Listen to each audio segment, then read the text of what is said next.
Hi, welcome to The Feminine. I'm Wana, your host and your feminine embodiment coach. And today I want to talk about mental health. I want to talk about a very important part of our life called our mental health and our spiritual health, because I think must be linked and they're very important. And I also want to talk about the journey of healing and healing our traumas and our emotional wounds and the impact of not doing that, of not addressing our emotional wounds. I have also been in my life journey in a place where I felt I hit rock bottom in terms of not looking at my emotional wounds. I was a coach and I was a very mental person, rational person, no connection to my emotions, no connection to my spiritual life, and I just hit rock bottom. I had a lot of the things I wanted in my life, but I wasn't happy and I didn't understand why, right? And I think most of us, to some extent, at some point in our life, deal with this experience because it's not only about the external success, it's not only about the money, the status, the relationship, who we are, how we dress, who we are becoming in the world. It's also how we feel in our everyday to day life and how we feel when we achieve things. One of the things that were a very alarm, let's say for me, like a trigger, was that whenever I had a huge success I would feel depressed. And I didn't understand at the beginning why. It's because the results we create in our life, we shouldn't be identifying with them. They're not who we are. It's what we create, it's not who we are. And unless we understand that on a deep level, this experience of achieving and not feeling worthy or enough or feeling incomplete, regardless of how many things we have in our life, is still going to be a constant. This was the reason that pushed me into going deeper in my own healing and in really dealing with my mental health. And back then, a couple of years ago, almost a decade, actually more than a decade, I experienced this deep disconnect and I didn't know how to deal with it. I also experienced stagnation and like really hitting a wall and not being able to move forward in my self development. And I was a coach, really being in transformational work, immersed a couple of hours of every single day. And yet, that is has nothing to do with our emotional health necessarily, and it has nothing to do with how connected with our spirit we are or we feel. And why? Because we're not just rational, self developed, or well developed human beings. We're also emotional beings and we're spiritual beings. And we need to feed and nurture all of these three dimensions in the same time to be able to experience a holistic, integrated healing, integration of who we are, becoming of who we are, stepping into our full potential. And unless we address this in a holistic way, it's almost impossible for us to feel whole and complete. When I realized that, it was the beginning of really being able to feel good in my own skin with my own self. I'm a work in progress, don't worry, as we all are, right? And life's a journey of discovering, healing, and going through motions of different many stages or experiences in which we get to fail, we get to have success, we get to change who we are, we get to stay the same, whatever we wish and want, and whatever life throws at us that we say yes to.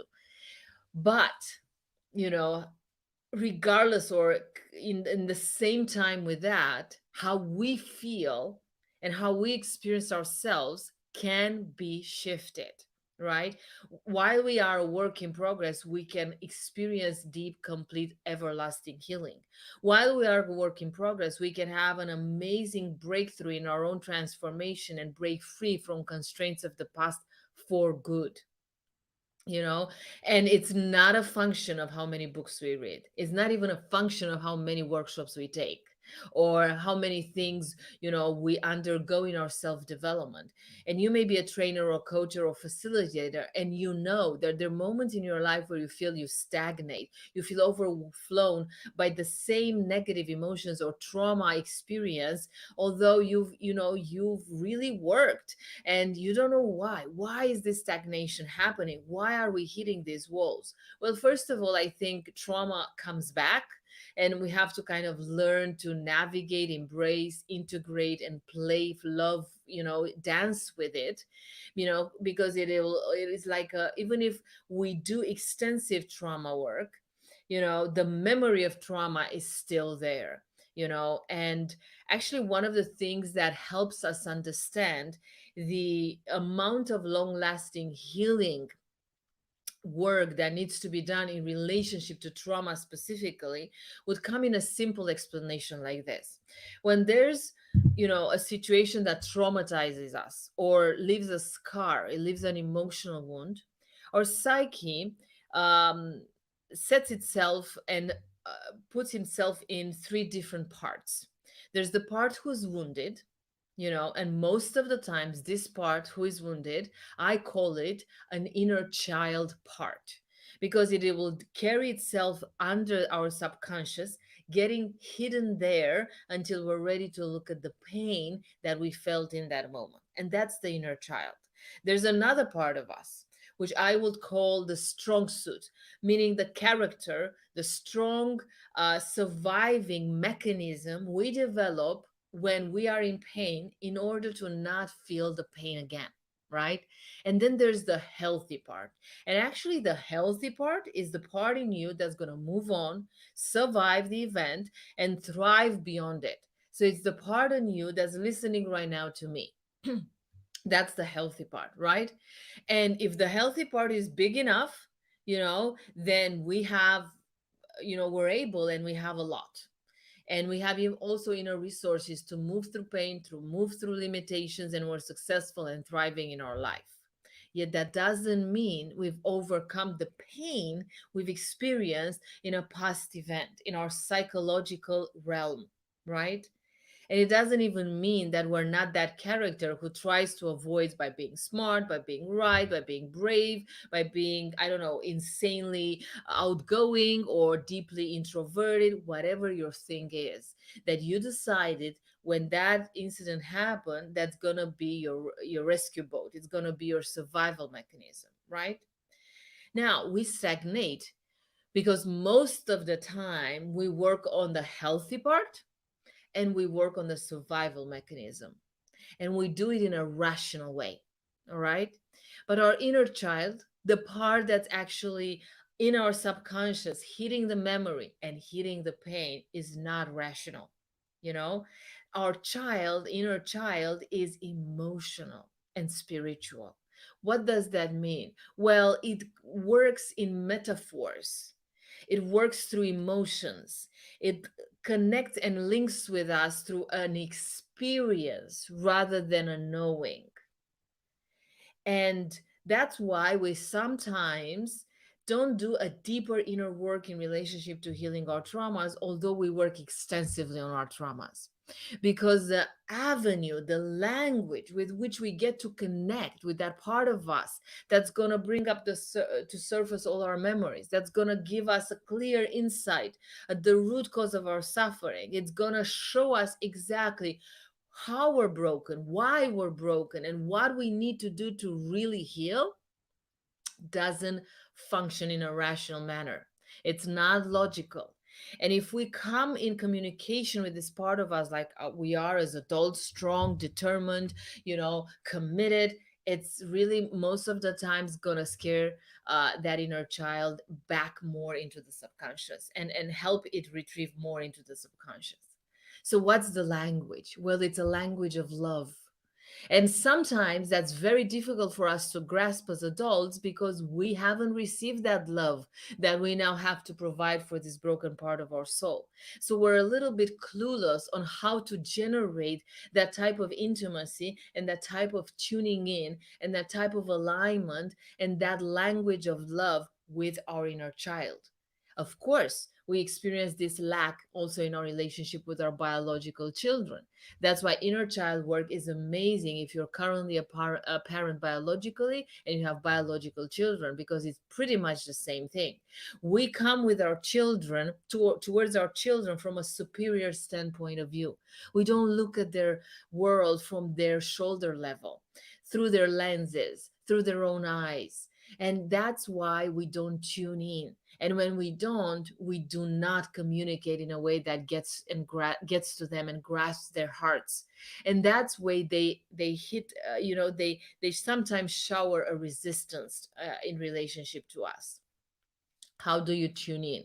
Well, you first give yourself permission to understand that your relationship with your inner child is the number one key secret in your healing, in healing the emotional wounds of your past, healing their limitations and scars on you, and healing trauma. That's it. It's the number one key ingredient, key secret is the inner child. The second step is to understand your inner child is not going to talk to you if you're a smartass. It's not going to talk to you if you are educated and rational and logical and beautiful and majestic and strong and willful. It's going to talk to us if you melt your heart. She is going to show if you're willing to be vulnerable, if you're willing to really get out of the smartness and into this unknowingness where you have curiosity, just like a child when you first learn to walk, or when she first learns to walk. So it really is about dropping the mind and opening the heart and really stepping into unknown territory where you don't have a lot of models or role models, because nobody taught you that. Nobody was that kind, that tender, that loving with you. So you kind of have to engage with this experience. How do I create, and the open question, how do I create a safe environment for myself that allows this broken part of myself to come to me? And it's not easy, but it's not difficult if you're willing. Now, the good news is I'm holding a free 5-day event, that's called Healing from Within. And it's one of a kind. I've never led this program. And I'm going to show you in this experience how to connect with that inner child from a level of love, at the level of love, how to bond emotionally with this part of yourself, how to draw it in and let it teach you, guide you, show you the path to your own healing.